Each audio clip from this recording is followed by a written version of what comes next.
Amazing FBA live stream. Today we have a wonderful guest, Hai Mag from EvaGuru, and Eva is the intelligent profit maximization platform for Amazon sellers, both resellers and private label sellers, and it's all about profits today. So, hi, welcome back to the show. Thank you. Thanks for having me, Michael. Pleasure. So those of you who are listening live, or if you're listening afterwards on one of our many social media streams, YouTube, Facebook, LinkedIn, Twitter, I think there's the ones I can remember, pop in any comments or questions you have, either about profit maximization or about the software that Hai runs, and we'll happily answer them either on the show or afterwards if we don't get to it as well. So what we're going to do, folks, is we're going to record 2 podcast episodes live. So I'm going to reintroduce Hai in a minute, so I haven't lost it. And that's you'll see a bit behind the scenes of how we record the podcast as well. So, Hai, you ready to rock and roll with this thing? Ready to go. Excellent. And before we do that, I'm just going to double check that the lives are actually behaving themselves. Let me have a look here on Facebook. Yeah, looks like we're going live. Amazing. So we're all good. Let's record this episode. Ladles and jelly spoons, boys and girls, welcome back to the 10K Collective podcast, the place to be for 6, 7, and 8-figure Amazon private label sellers, but also for resellers. If you're selling on Amazon at all, really, today is going to be for you. We're talking profits today. I'd like to reintroduce Hai Mag, the CEO and co-founder of Eva, which is an intelligent profit maximization platform for Amazon sellers. So you're already speaking my language. I'm obsessed with persuading people that turnover is vanity, profit is sanity. So welcome back to the show. Hi, good to see you. Thank you very much, Michael, for having me. And it's great to be in the show again. Yeah, it's fantastic to have you back. So where are you coming to us from today, Hai, in the world? Yeah, today I'm in San Diego. It's quite early in the morning, but I'm so excited to be in your show. Excellent. I know you're caffeinated and ready to rock and roll. So we're going to talk about, I've titled it, I hope you approve, a very California marketing style, exploding e-commerce profit margins with smart pricing, because it really can make a dramatic difference, can it? So first of all, let's dig into this. Why does pricing matter in the context of profit? Surely we just need to sell more units, don't we? Isn't that the main way to drive things? Everything else is just fiddling around. I agree. And, we need to go back to the basics here. And first of all, check the reason for Amazon to exist even today. Because when there are like surveys to the consumers about like why they are buying from Amazon. If you look at it, there are like 3 main reasons. Number 1 is like variety of products, great selection. Number 2 is like the fastest shipment. And number 3 is still the price of the items. So the price matters. And it doesn't mean that, it's the only thing that matters, but it matters a lot. If you don't have the right price, first of all, you cannot sell your products, even if you put thousands of dollars of advertising. So it makes sense to price your products right. So that's the kind of the number 1 principle. But on top of that, what if there is a way to even maximize the profits more if you are having like a dynamic pricing method, which means that, instead of a stable static price, your prices are changing to tailor the market changes and make sure that you are maximizing the profits. And that's what Amazon is doing with their own brands. Like they have more than 400 brands and everything is dynamically priced. That's what the large sellers and some of the smart aggregators are doing. Now, next thing is like, what if we are able to deliver that functionality to any seller, even the ones that are starting and just selling maybe a couple of $1,000s of things a month, they can even use that, right? So that's the kind of the whole purpose of bringing that great functionality to both private labels and resellers, so they can also maximize their profits too. Excellent. That makes a lot of sense to me. And it's interesting to hear that you're modeling Amazon's behavior, which is always smart. It's not always good to do what Amazon encourages us to do, which is just sell more widgets, but it's good to model what they do for themselves, right? So there's a bit of a distinction. And also the smart aggregators, there's a lot of big money behind those guys. They don't do things for random reasons. So those are 2 very powerful models to follow, if you will. So The next question then is really you've mentioned selection, faster shipping, and pricing attracts consumers to Amazon. Presumably, lower pricing is what primarily attracts consumers to Amazon. So the next question is then: is repricing mostly about reducing prices, or can we actually raise prices? And what do you think the factors are behind those decisions? No, that's a great question. And we are mostly talking about even raising the prices because if the product is great, if the advertising is done right, if the pictures, the video content, if the explanations are all good, and these are great reasons to sell the product. Now, what we are thinking is the principles of like the economy is very simple, right? If there is more demand, then the prices can go up. And that's what we kind of think, as the demand is increasing, the prices should increase as well. And as the demand is decreasing, the prices should decrease as well. Now that can be taken into account just from the product itself, like the product's velocity point of view, but also there are similar products, there is a market of that product. And what if like that market is also booming and there is a lot of demand on the same market, then it makes sense also that the trends are also influencing the pricing, and also the seasonality is influencing the pricing too. So if it's the right season, right time to sell, sunglasses, it's like May, April, if it's a European location, and the sun is shining, then more sunglasses will be sold. Then why not to also take into account that seasonality aspect as well? So all of them requires an algorithm to make sure that the prices are increasing. Interesting. And you mentioned with algorithms, so we'll revisit the how-to piece in a minute. So, one other question, one other thing that strikes me, first of all, observation, that you were talking about rising demand. So you just split it into two pieces. So observation first, which is the product itself. So if you're a reseller, that's all you get to play with, isn't it? You're buying and reselling against a listing of a specific product. So that has a sort of dynamic about demand specifically for that product. And then you're talking about the market as a whole, which for private label or custom product sellers is the big obsession, right? So I guess the keyword driven market, maybe there's more keyword search volume in November for gifts for Christmas for boys than there is in January, for example, in seasonality. The other thing that strikes me, this is the observation, I guess, that supply and demand determine price. You've talked about increased demand. I would also say constricted supply, which I guess all of us have experienced, right, in the physical products world in the last 12 months, really pushes up prices as well. What's your view on inflation specifically within the consumer, FMCG, fast moving consumer goods market? Do you think it's going up? Does that give us more pricing power than usual? Right, absolutely. That's looks like the supply chain issues will continue also in the next year, 2022, and and I think that it will not go away for at least 6 to 9 months. Looking at checking what's going on right now, especially between China and US. And as a result of that, so that's one part of the issue. The other side of the issue is the Amazon warehouses. Although Amazon is investing billions of dollars, still the FBA is, the Amazon FBA capacity is full. So just yesterday, I was talking with one of the top sellers, and 3 weeks ago, Amazon told them you can send, unlimited number of units, and one day, like yesterday, his units are limited, like restricted to like 200 units only, or something like that. So, which means that from both sides, the Amazon sellers are getting like squeezed with the supply chain decisions, both from Amazon side and the supply chain side. Now, what can pricing do to that? Like the pricing at least can be intelligent to know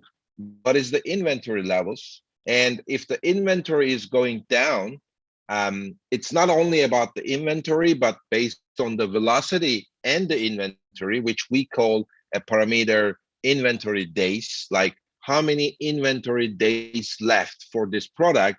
and the pricing should really, kind of, if a certain threshold is passed, then the pricing should start impacting the velocity, because one of the worst things for private labels today is to be out of stock.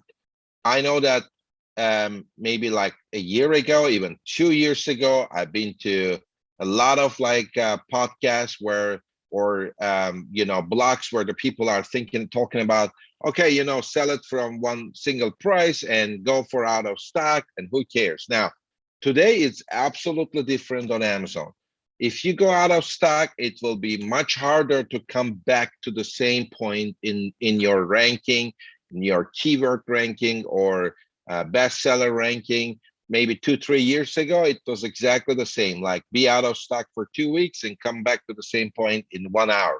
But right now, it's not the case. So that's a big deal. A second important thing is, more and more we see loyal customers on Amazon, and they buy your product from Amazon, and they want to see your product available. If you're out of stock, it will definitely damage the trust. Like people, because there's always like 10 alternatives to your product, and maybe 5 of them are super similar. I mean, how long a consumer will wait? The loyalty on Amazon is to your product, but not to your availability. So nobody will wait. Okay, Yeah, which absolutely. means that's another area where, if the pricing can avoid or delay out of stock, that's a critical functionality from my perspective. Absolutely couldn't agree more. And I want to just make a slightly broader point. I mean, obviously, Eva is a super smart solution to a specific problem, but I think it takes a lot of people, like people who've been in business for generations, in some cases, are just waking up to the idea like the biggest loss of money you're going to make, never mind if you just forget about Amazon as a black box of marketing stuff and you just think money in, money out, and you think of it as an economic machine. The biggest loss to your profits is lost opportunity to sell because you're just out of stock, in my opinion. So being out of stock is huge. And I think people have always ignored that, like it doesn't matter in some weird way. And maybe you've just put your finger on the fact that for ranking, it is really a terrible idea now, but it was always a terrible idea for your bottom line. So I would say not going out of stock is the number one obsession we should have. And price is obviously a massive lever for that. So okay, well, I think we've convinced people that this matters. So the question then becomes, how do we manage this? How do we solve this problem? So I know that some people are doing it manually, that I know, which is a huge job. One person with several, there's a multiple seven-figure business that based in the UK that's manually doing it. But obviously that's pretty hard to do. So automation's part of the picture. But first of all, how are we even deciding what's the basic parameters that we use to decide on pricing? So you mentioned an algorithm. Even we're not using a computer of any kind, we've got to have a process. So what are the basic factors in that process? Right.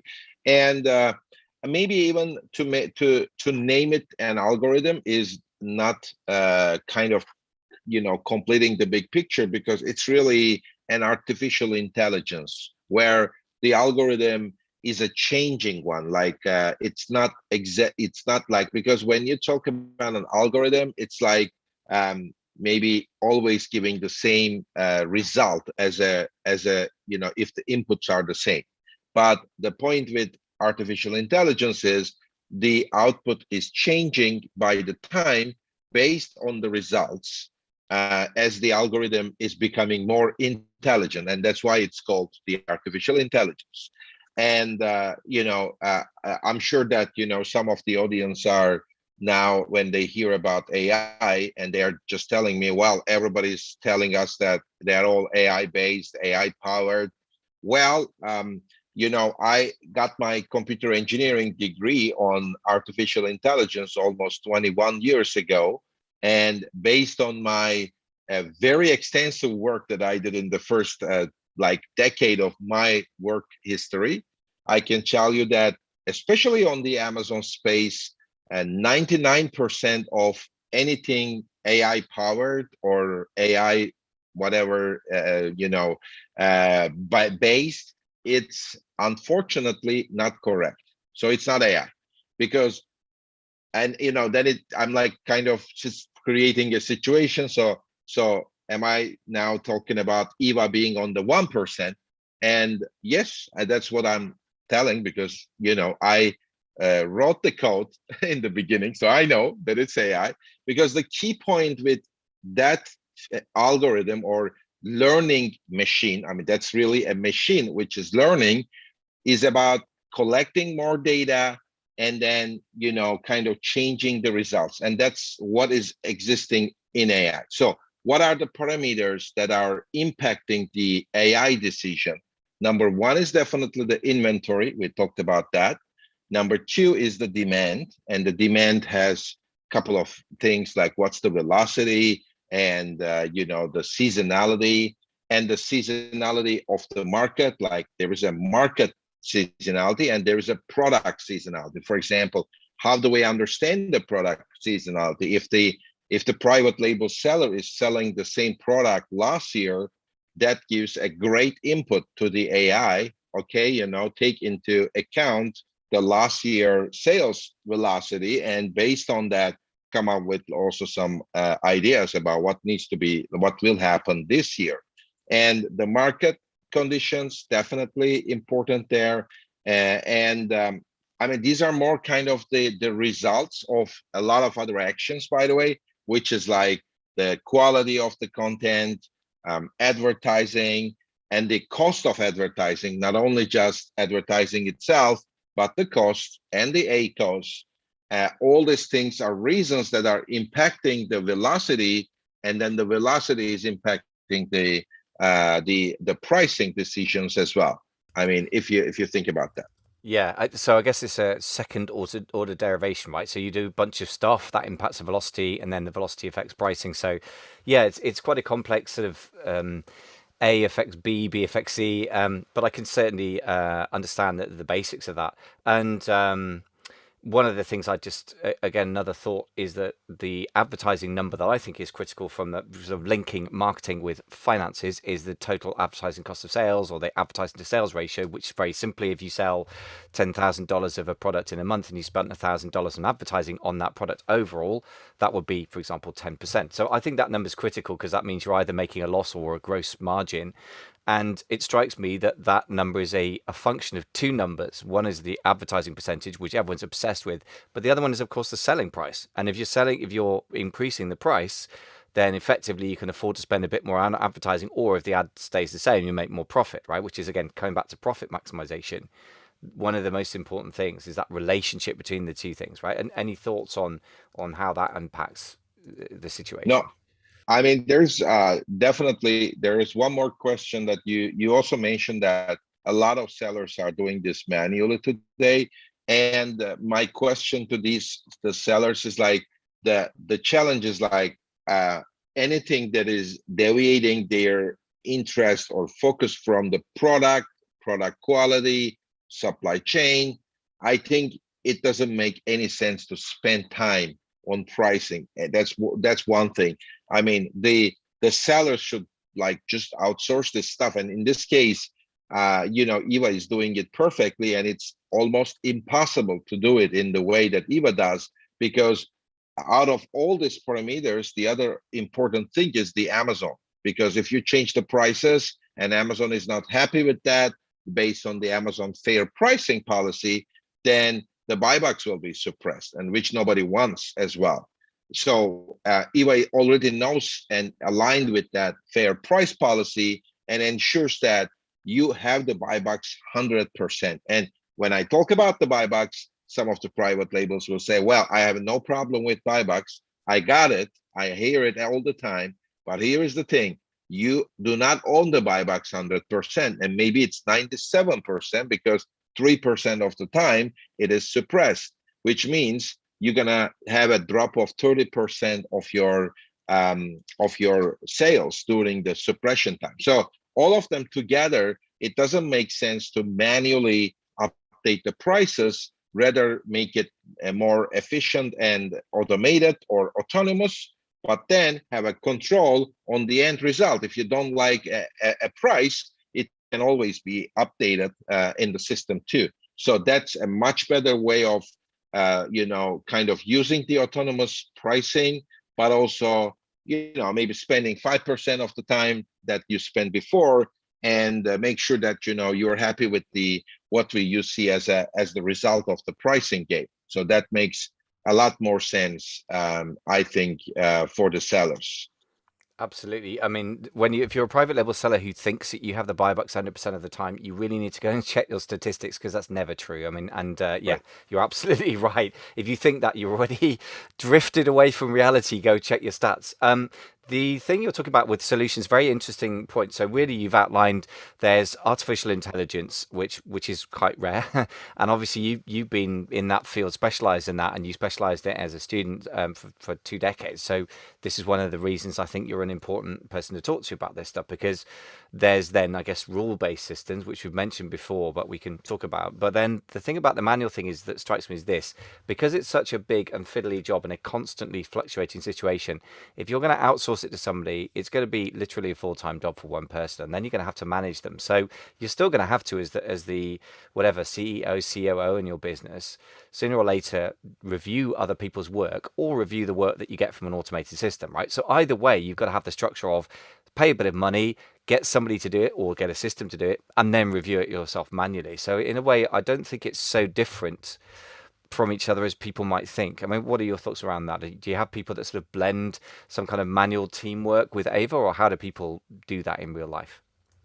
In real life, it's almost like people leave 99% of the job to Eva. And one of the things that I think it works very well with autonomous systems like Eva is to reflect or to visualize all the changes. So Eva, whenever Eva changes the price, it's kind of very clear, very transparent to the CEO or the owner of the company. And if spending like maybe 15 minutes, 20 minutes a day will be more than enough just to check like all the pricing decisions.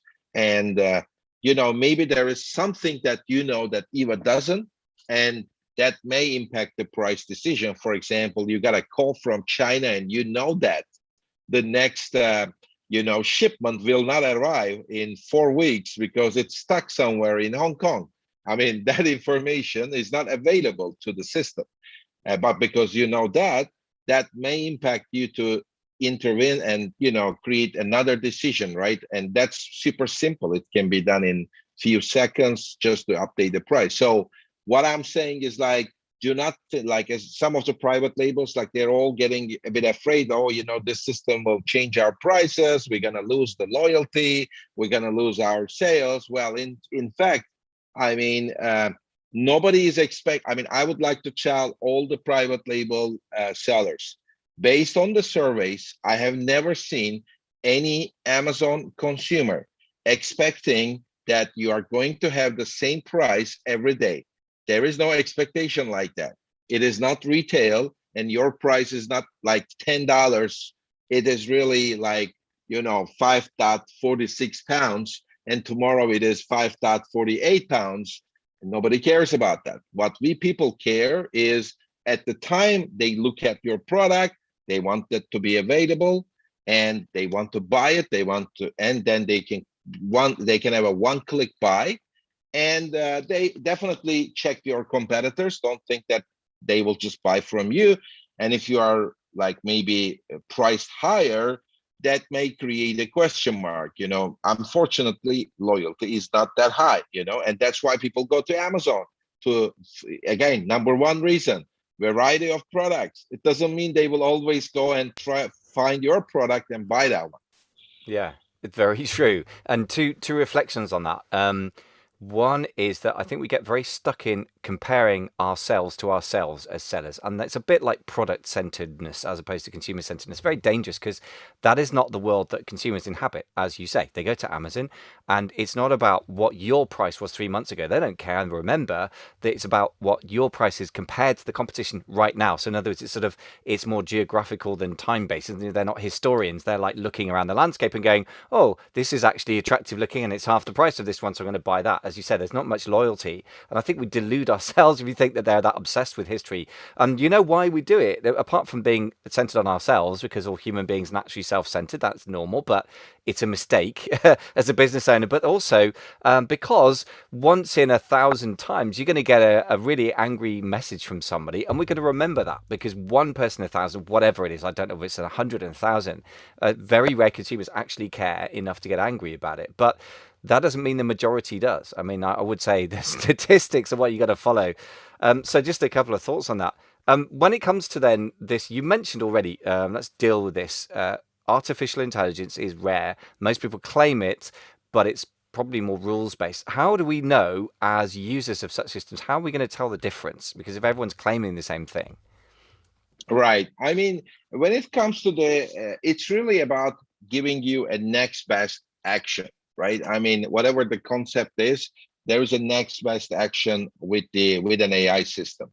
If the next best action is, and I try to explain it and I try to make it simple in an algorithm, it's like if A equals 1 and B equals 2, then do X. Let's say that's the algorithm. Okay. Then each time A equals 1 and B equals 2, it will always be the same result, 100%, no change. That's the algorithm. Now with AI, the AI thinks that if A equals 1 and B equals 2, maybe do X, but with a probability. Like the probability is, let's say 35%, do X.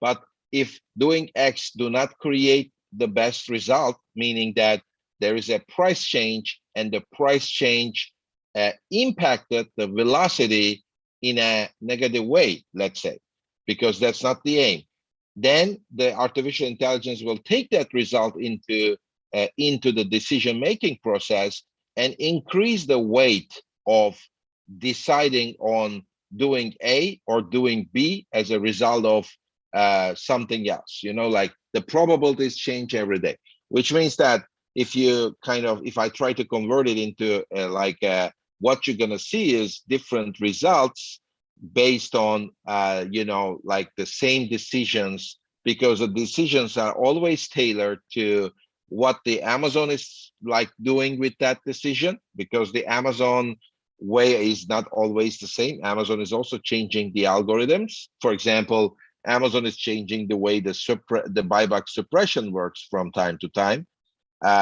Amazon changes the way they check the Walmart prices and suppress your buybacks. There's a lot of things, right, and changes all the time. And then the Amazon seller will know that the best decision is changing in an AI system. If you use the system for a couple of months, you may come up with a very different decision. Not only the decision, there is also the magnitude. For example, a certain condition happened, maybe you're going to see that today the price changes 0.5%. Tomorrow it's the same demand. Like you can easily tell me, as the demand is increasing, price is increasing.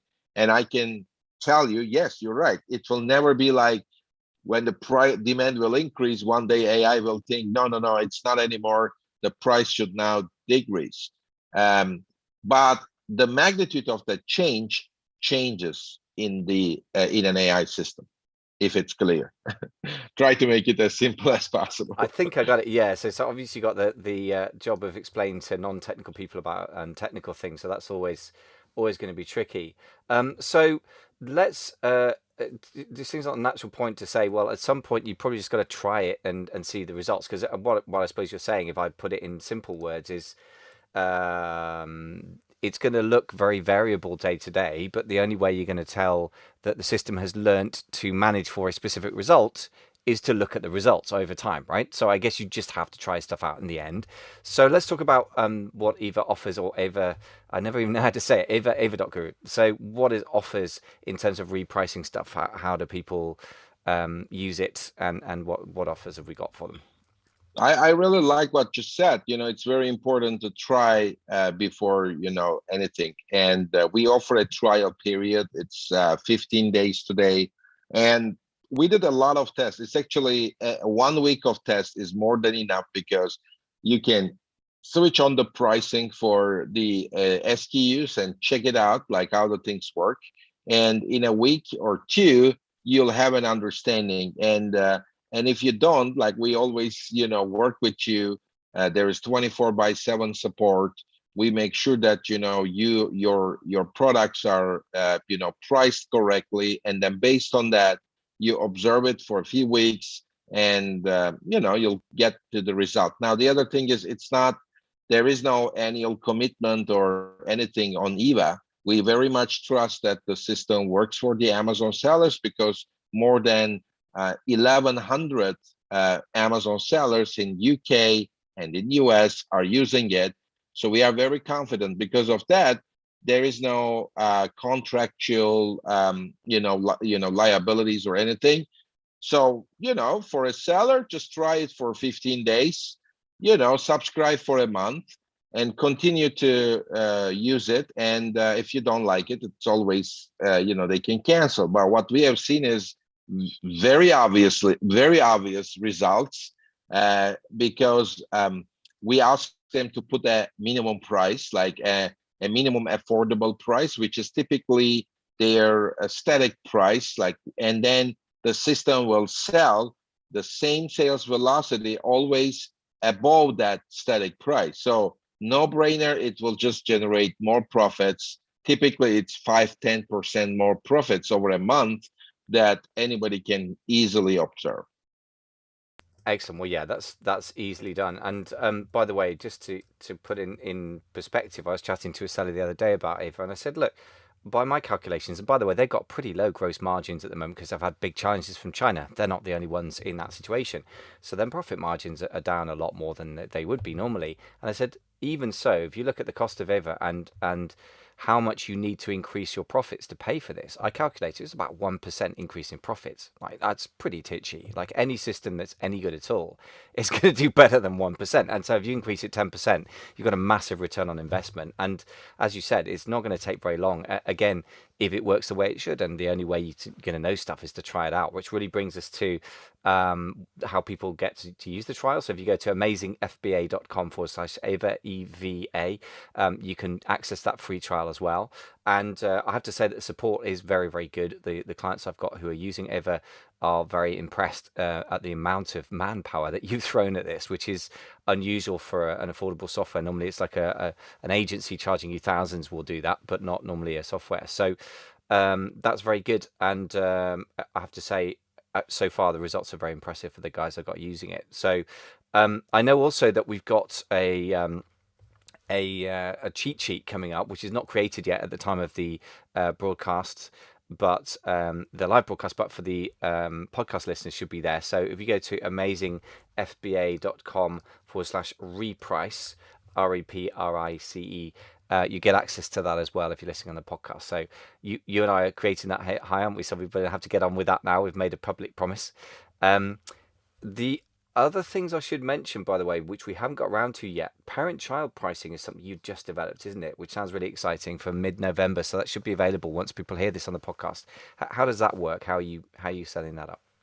Right. I mean, actually, there are like these three interesting features that just we launched now, and it's really getting a lot of traction. And I want to talk about them like very briefly. Number one is like what you said, the parent-child pricing, because most of the time there is a parent SKU, which is really a virtual SKU. It doesn't exist. It's just to create an umbrella for the child, which is the variations of the product, like size, like color, or like the packs. I mean, one of the biggest problems with private labels, are they going to sell it in 1 pack, 2 pack, 4 packs? Then what will be the price between 1 to 4 packs? And if I increase the price 50% on 1 pack version, then how it will impact the 2 pack version or the 4 pack version, for example. And what we did was, like, first of all, ensure that if the demand on the parent level is increasing, then the prices will be increasing altogether in a harmony. If because the kids or the child ASINs, they can act on their own, which is the normal behavior. But we are bringing the ability to work as a parent. Like there is like a parent price change, which basically means that all the child agent prices will be changed together and simultaneously. That's one thing. Number two is based on a ratio between the 1 pack, 3 pack, 6 packs versions of the same SKU. We are going to update the prices based on that ratios between different units, which is like, I'm talking about a super advanced functionality. But it really helped a lot of sellers because it's a numbers game, and this type of an advanced functionality can also bring another 1% additional revenue. It's really all about that, getting that 1%. Well, we are just creating multiple ways to get 1%. Like Yeah. inventory-based pricing is another one, for example, right? Yeah, great, which I know we're going to talk about in the next episode. So just very quickly then, what are the other two new features that you're mentioning? Because we ought to wrap this episode up soon, but it'd be good to hear what they are. Sure. Like one is that, you mentioned one of the sellers getting products from China, but they're similar products.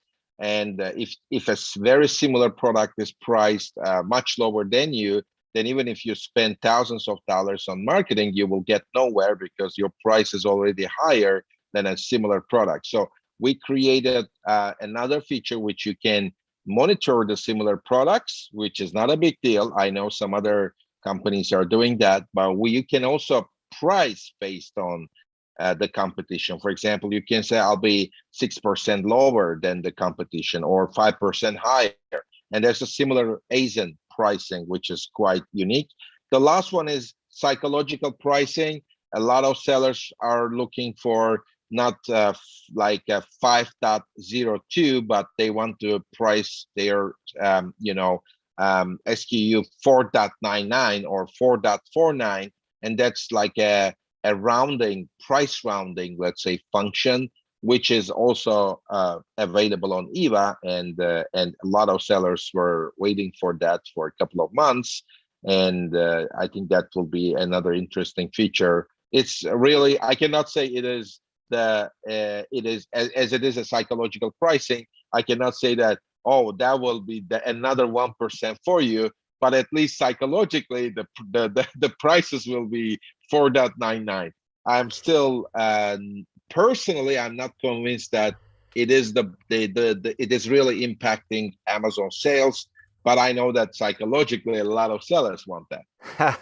And you know what will be interesting? You just basically run an experiment effectively with those who are obsessed with it versus those who aren't. And you can just compare notes and you can see, you'll get the data. That's the beauty of running a system like that, right? The data will eventually tell you what the truth is rather than speculation. So it's a beautiful thing. Well, look, I know we're going to talk about stock control in another episode, but for the moment, it just remains for me to say two things. First of all, if you haven't checked it out yet, amazingfba.com/Eva, EVA. Super affordable pricing for the amount of power that's under the hood, I think. And the only way to know is to try it out. So I would urge anyone in Q4, anything that could drive your profits, especially if you're going to be short of stock, is a really great time to try it out. And the other thing to say is thank you very much, Hai, for coming on the show. Always a pleasure to talk to you. Thank you. Thank you for having me. Right then, folks, that's the first episode done. So let's talk about stock control and profits. That's the next one coming up. Also, a really topical situation. So I'll reintroduce you in a second. Hi, you good to keep going? You don't need a glass of water or anything? You're all No, set? I'm all fine. He's rocking and rolling after that massive coffee I saw you have earlier. You're on it. Excellent. Here we go then. Okay. Ladles and jelly spoons, boys and girls, welcome back to the 10K Collective podcast, the place to be for 6, 7, and 8-figure Amazon private label sellers. Although today's topics and guests are going to be relevant to resellers, that retail arbitrage, online arbitrage, wholesale sourcing, whoever it is you are really selling on Amazon, because we're going to be talking about stock control. So I'm talking to Hai Mag, the CEO and co-founder of Eva, which is an intelligent profit maximization platform for Amazon sellers, including resellers and private label sellers. And profit is the name of the game. I'm trying to get everyone in the mastermind to be super obsessed about profit, because that's why you pay the rent with, or your mortgage, and or actually create a valuable sellable business. So I think it's a super important topic. Hi, first of all, welcome back to the show. Good to have you. Thank you for having me, Michael. Pleasure. So let's talk about stock control. We all know that there are big supply chain challenges going on at the moment, but why does it matter to sort of try and integrate that with a pricing engine? Why is that part of the picture? Right. I mean, that's maybe, let's talk about the at the high level. There are two main factors now really impacting the stocks, stock control. One is like the supply chain issues, as you mentioned. And unfortunately, I don't have good news on that. It seems like the supply chain issues will continue in the next 6 to 9 months, number one. Number two, from time to time it will become even more expensive than today, and then the prices will fluctuate, even the shipment pricing. So there were some hard challenges there, and I know that in order to kind of minimize the challenges, many of the sellers are looking at sourcing from Mexico or other places. But again, the challenge is 95% of the products will come from China. There is no way to avoid it. So it makes more sense to have more contingency when the supply chain is planned. It makes more sense to have a 3PL, warehouse to use who understands Amazon to avoid the problem. And that's one side of the problem. The other side of the challenge is Amazon is investing a lot into FBA, and it's even sometimes it's really ridiculous investment. It's billions of dollars going into this. So and Amazon created thousands of jobs, and even 1.15 million people are working for Amazon today. Probably more than a million is just doing the warehouse stuff, and that's huge. It's an army, or it's a kind of a small country. And with all that, still there is a problem on the FBA side with limitations, IPI score, and all that things. Now, I mean, all these two things together, ensures that the stock, like the restocking and controlling the stock is now super important, more important than before.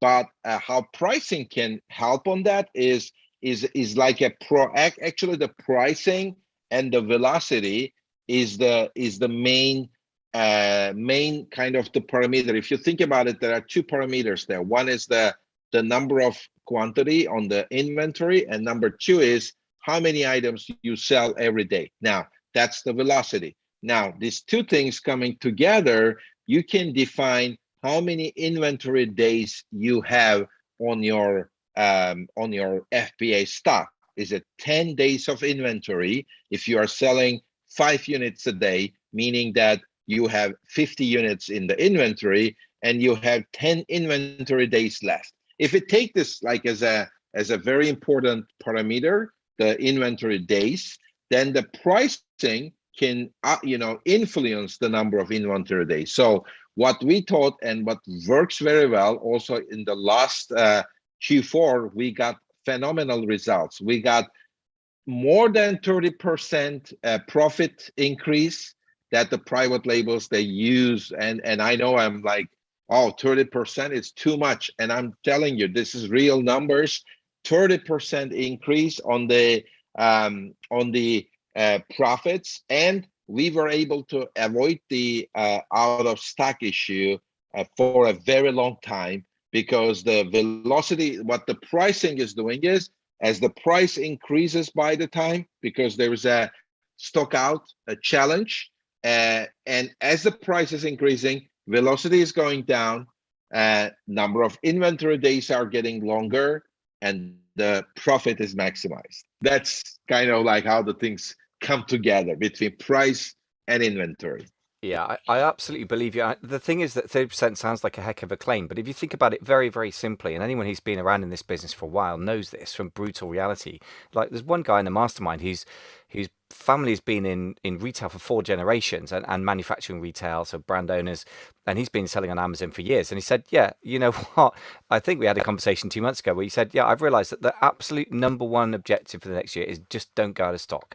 That is the way I'm going to maximize my profit. It's as simple and brutal as that. Now, of course, how to do that whilst not running your business, you could just sit and stock like Kim Midas with a gold pile and not move any of it out of the warehouse. That's obviously a ridiculous opposite extreme. But the point is, if you, so many Amazon sellers say to me things like, it's like the fishermen, you know, the anglers, the one that got away. Oh, I had a fish this big, but it left. And they say, oh yeah, we were on track for X, and then we ran out of stock. I mean, well, okay, what if you didn't run out of stock? Then that number's going to be so much bigger. Really important. Now, I've got to ask you the obvious question that I mentioned this at a talk in Germany where I mentioned Ava as a solution to this. And the first question I got from the floor after the talk in the Q&A from a guy, I don't know how big his business was, but you know, doing at least 6 figures a year. He said, "But won't you lose sales ranking if you're putting your price up and selling fewer units?" So, what's your response to that sort of simple thing? Right. I mean, it's a great question. Here is the thing. If you're out of stock, first of all, you know, like what are we comparing with, right? Like we know that the number of inventory days is below the threshold. Let's say the threshold defined by a seller is 15 days. If anything goes below 15 days, there is a stock out risk. Let's assume that. Now, you have 10 days of stock left. And if you're out of stock, you're going to lose your rankings anyway. So that's what you are comparing with, increasing the prices a bit more because you want to delay the out of stock. And in order to delay that, you need to reduce the velocity. Now, the way that and that's another reason why the human shouldn't do it, because there's so many parameters here. And exactly, like you need to check the rankings, you need to make sure that you know that you still have the right level of inventory. The prices should not go up like 50%. I've seen so many sellers, by the way, what they do in Q4 when they are going out of stock, increase the price by like 35% right away in one shot. Next day, buy box is suppressed, or you create more dissatisfaction with the customers. But if it is done by AI, it's like maybe 1.256% is, you know, 1.2% one day, next day it's like 1.5%, because it is checking like the velocity, the rankings, and everything all together, and you know, slowly reducing the velocity. By that way, you are also slowly losing that ranking. It's not like, you know, you are just going from existence to non-existence, but it's like, you know, slowly there is like gradually it's going down. We are expecting, because there is the kind of the system, which is the restocking module. I mean, and Eva can help you on that, but also we are expecting that we are buying time for you as a private label seller. It's like buying the time for you. We are getting extra 10 days for you by reducing the velocity in a reasonable way. You are making more money, by the way, but more important than that, now you have 10 more days to solve your issue. And that's more important. Yeah. By the way, I'm gonna I'm the dumb guy in this conversation clearly, but I'm gonna just say the really really obvious stuff. Like, this is more or less. By the way, I'm not so dumb that I did respond to this guy with pretty much the same response as you said, which is if you're out of stock, you're gonna lose your rankings anyway. So this whole obsession with like people people compare a sort of fantasy with reality, and then they wonder why the reality doesn't stack up. They're like, oh, but I was ranked like number 3 for X keyword, and then we went out of stock. If I'd stayed ranked that and I'd been in stock as well, then we would have made, you know, these $100,000 or whatever it is, 500,000, whatever it is. I'm always, yeah, but the reason you went out of stock is because you didn't price appropriately for the amount of stock you actually had, not in a fantasy world where China delivers, you know, in 3 months like it used to, right? So The second thing is, as you said, humans don't do a very good job on this because we get very emotional. I've been the person putting the price up 50% because we react because we're so busy spinning 1,000 plates. To be fair, right? And we see something, we go, oh my god, and we suddenly become aware of the problem. A bit like somebody on the motorway driving, 5 feet behind somebody, and they brake, and then you kind of don't notice until it's too late. You jam your foot on the brake, by which time you're going to hit the guy anyway, right? It's that human thing that we don't monitor data very well. That's something computers do much better than we do as humans, I think. So very good points. Tell me about this restocking module then. So you mentioned that. Obviously, I guess that as well as controlling price to not run out of stock, we want to make sure we don't run out of stock. So that implies seeing ahead what the stock needs are. Famously, Amazon's repricing, kind of restocking, sorry, advice is a bit primitive. So how do we get a realistic way of seeing what the stock needs are going to be over the next time? That's a black art, isn't it? Difficult. Right. And that's kind of the key thing. As we said, the pricing decisions help you to buy more time, and as a secondary advantage is increasing your profits. But the real challenge is to decide what to restock and when to restock. And one of the parameters there is like how much money you have, like in hand. And now let's say you have let's say, to make a simple scenario, you have 10 products. You need to know which ones to restock and how much. And that's a very important question for you. Again, it comes to the same point of inventory days. We mentioned this inventory days parameter, which is when you look at the number of quantities on the inventory and your sales velocity. Now, the thing is, Amazon doesn't track exactly your velocity. It's just looking at your inventory and partially looking at your velocity, but Amazon doesn't know your profit. Now, if we introduce another concept here, and let's call it the profit velocity, which is, the sales velocity, but not the profit one, which is, but per unit, how much money you make. Like, let's say you have these 10 products, the first one per unit brings you $5 and the second one $1. So which one you are going to restock first if the cost is even the same? So that's on another very important thing. What I realized is this gold rush type of a game here going on. Like, there is no time. It's just about like restock as much as possible. There's already a supply chain issue. But the thing is, if you know, like based on the amount of funds you have, if you know exactly which one is the most profitable and optimize the most profitable and out of stock, like, because you want to restock all these 10 SKUs or 10 items, but you want to make sure that you spend more money on the most profitable one. I haven't seen 95% of the sellers doing that because of all the other challenges that they have. They don't even bother themselves to check which product is really making the money. So think about that. Then you may even invest more into that product, maybe restock that product for more days and spend less money into another one, but still ensuring that nothing is out of stock. It's an optimization problem. We talked about AI a lot, but this time I would like to talk about the optimization, and we create a one-click optimization simulation where the users can just simulate at any point of time what is the best way to restock all their portfolio. And that's the beauty of the restocking module.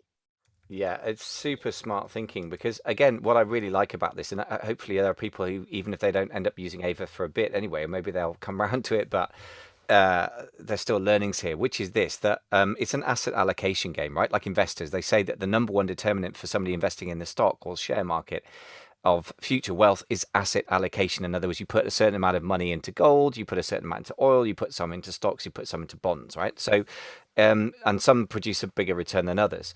And that's a kind of way of thinking that most entrepreneurs don't think, in my opinion.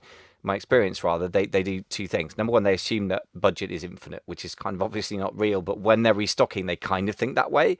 And the second thing is they treat everything as equal. Like, I've got 100 products, all 100 products should be in stock. There's a kind of pressure we put on ourselves, right? And one of the sellers in the mastermind I've got, I don't know, doing several million dollars a year, has got, I think, 300 products on Amazon. They have thousands more off Amazon. And I challenged everyone to go and do an 80/20 analysis, and bless him, like, good student, he actually did it. He came back with a graph.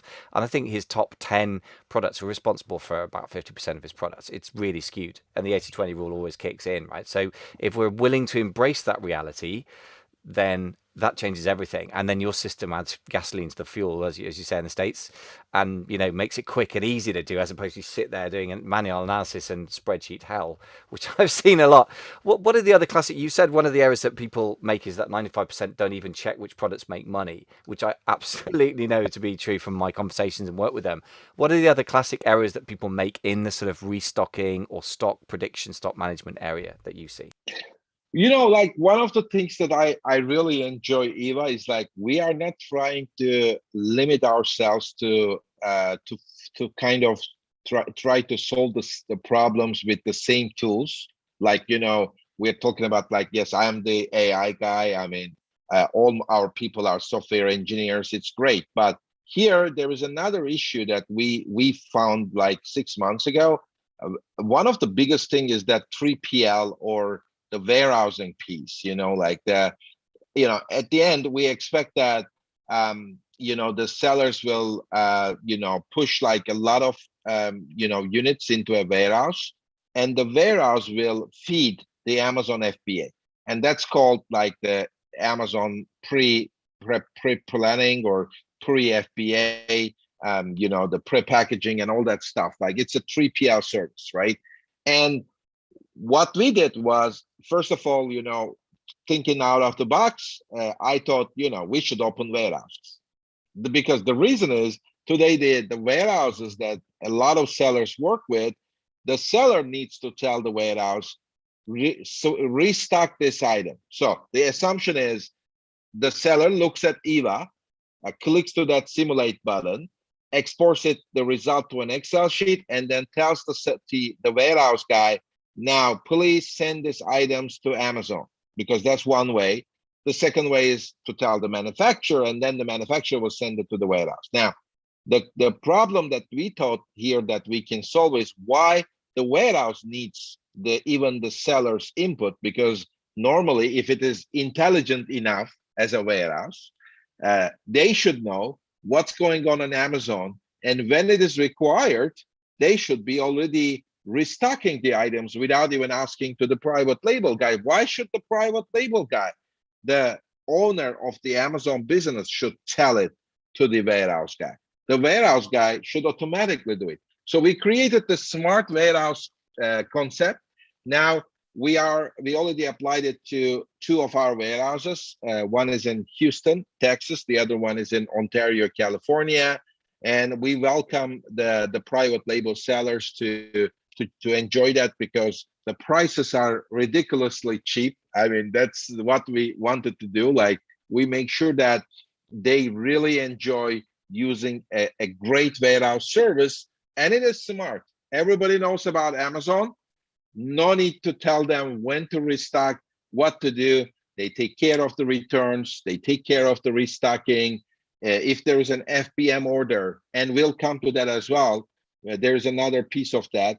But having a smart warehouse, having a very smart one-click simulation with the restocking, and also having the pricing kind of controlling the avoiding and delaying out of stock, I think we kind of fixed like 95% of the problem. Yeah, nice. It's a very integrated system. So as you say, then you haven't got one of the things you put your finger on is just the communication burden on us as business owners is immense. We've got internal teams, got to deal with suppliers, probably in China, so different time zone, different culture, different language and cultural issues. And then we've got a 3PL to manage as well. So as you say, if you've integrated software with stock management, properly done, how much you've got, where it is it on the water, is it on the way, is it in China, is it in FBA, and then you've integrated that with a warehouse system, then yeah, you're actually really taking a lot of the burden off the sellers, which seems to be one of your philosophies, I've noticed. So you mentioned FBM. Obviously, this is fulfillment by merchant is one of those things that's a bit fraught with danger, I think, sometimes, isn't it? Because if you get it wrong, you're not just risking annoyed customers and bad reviews or bad ratings or seller feedback, you're risking account suspension, aren't you? So tell us how you approach FBM. First of all, it has a lot to do with the warehousing. And I mentioned about California and Texas, and we are now preparing for the New Jersey, Delaware area. And hopefully, if things work fine, we're gonna have another one in UK. It's just about like, if we see the demand, if we see that our large sellers are asking for such a service, we'll definitely open up also in close to London and make sure that the sellers in UK are also benefiting from that smart warehouse that they don't need to tell what to do. Now, the next thing is, I said we fix 95% of the problem, but whatever you do, whatever happens, still there are issues and you may end up on the FBA side out of stock. The only way to fix that problem 100% is also to have an FBM version of your SKU. Now, I strongly suggest that each time a private label seller creates an FBA SKU, they can easily create an FBM SKU. And normally, for example, Eva decides that the FBM SKU should be priced a bit higher than the FBA version because you don't want to sell the FBM version. You want to rely on the FBA version. So the FBM one is always kind of priced a bit higher than the FBA so that people don't buy it. But very interesting, then they see two different products on the same ASIN page. And we actually experience that when people see that there is a higher price version, which is FBM, they buy the FBA version. The conversion goes even kind of faster because there is like another product in the same page, which is $2 more or £2 more. And then like people just buy the FBA version. Now, if there is an FBM version, the only question then left is like, where is that stock?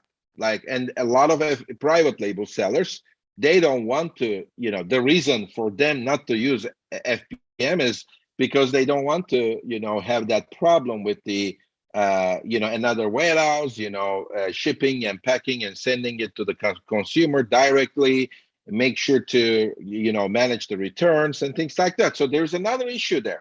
And that's why we open up these warehouses in California and in Texas, because we always tell, okay, now you're going to do the FBM version, and we keep a certain inventory for FBM in case everything goes wrong. Still, from our warehouse, we are able to fulfill the FBM orders, and we can fix that problem 100%. Of course, if nothing left, like then congratulations, you sold all your stock. There is no way to restock, and you're out of stock. But pretty much, if you're able to apply all these solutions, I think that problem will go away. I don't see any reasons why there will be a problem. Excellent.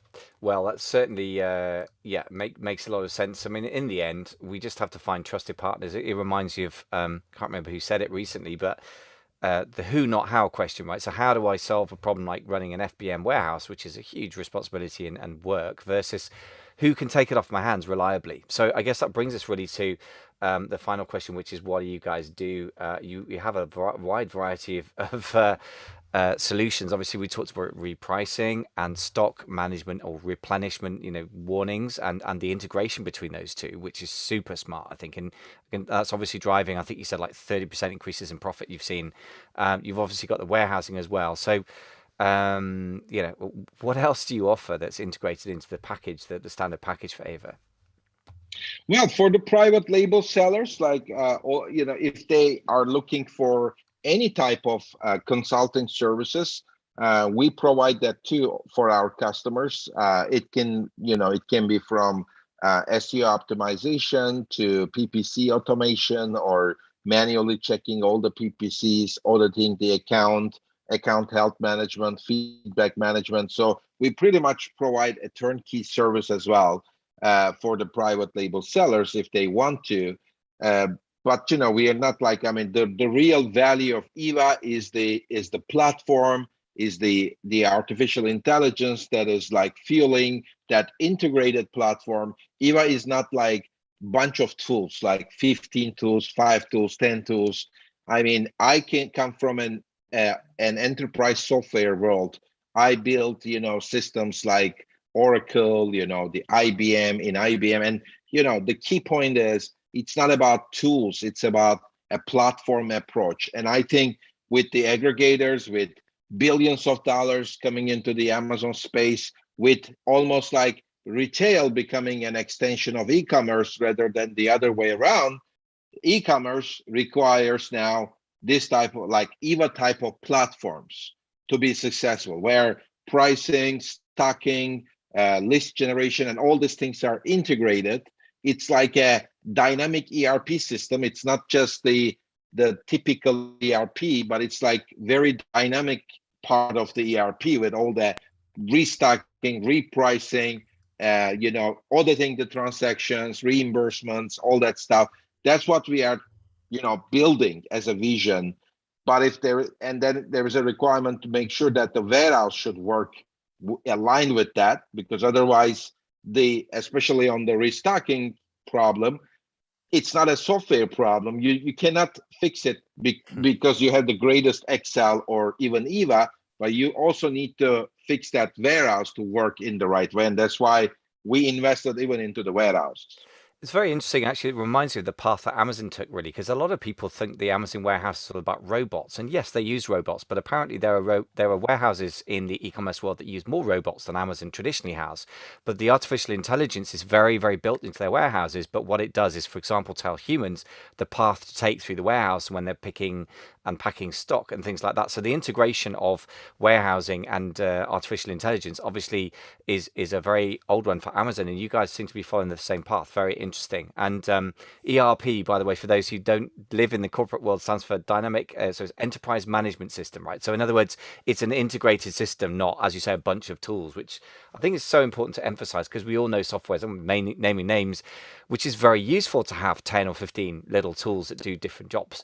But that's a completely different animal from an integrated thing, right? And I would say to anyone who's thinking about Ava or anything in this world and what to use and what to try out, I would say don't just go and hive off a repricer that doesn't deal with stock management, because if you get a repricer that doesn't deal with how much stock you've got, you're going to go out of stock and you'll make less profit, right? So it's really important.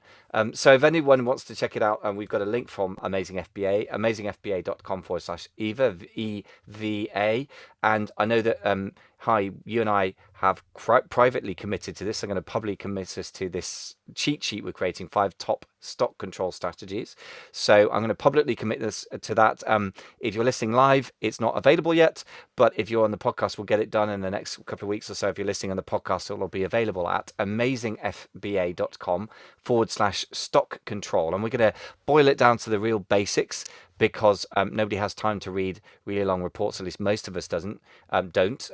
So once again, amazingfba.com/EVA. Eva, if you want to check out the system and get a 15-day free trial, and amazingfba.com/stock control for the cheat sheet. So, Hai, we covered a lot of topics today. Really interesting stuff. Any final things that I should have asked you about? What question should I put to you? Well, I mean, it's the Q4. I definitely wish success to every Amazon seller. It is the right time to monetize all the efforts of the year. But as the 2022 is coming, and you mentioned in the beginning, the profit maximization and focusing on the profits, that will be the best way for your business to make more money, but also to increase your valuations. Nobody's looking at any more non-profitable assets, even on the Amazon space, although there is all these aggregators hungry to acquire businesses, but they are also getting smarter every day. And you need to be a very profitable company to want, if you want to sell your business, or just for your own sake, to continue to be more profitable so you can invest more into your business. And that's why Eva makes sense as a profit maximization platform. And what I can promise, if somebody spends $1 on Eva, they will get $5 back. That's our rate. Wow, that's quite the promise. I love it. That so yeah, hardcore, hard, measurable, numbers-based promise to end the show. That's really great. And by the way, you're absolutely right. The I work with a lot of aggregators, and I know one of the business owners in the masterminds just sold his business, and they are absolutely looking for decent profits. So 20% EBITDA or pre-tax profit is the main metric that I hear from most serious aggregators. So if your profit margins aren't good enough, you just won't be able to sell your business. In that case, it kind of has much lower value. It's a little bit like a property or real estate.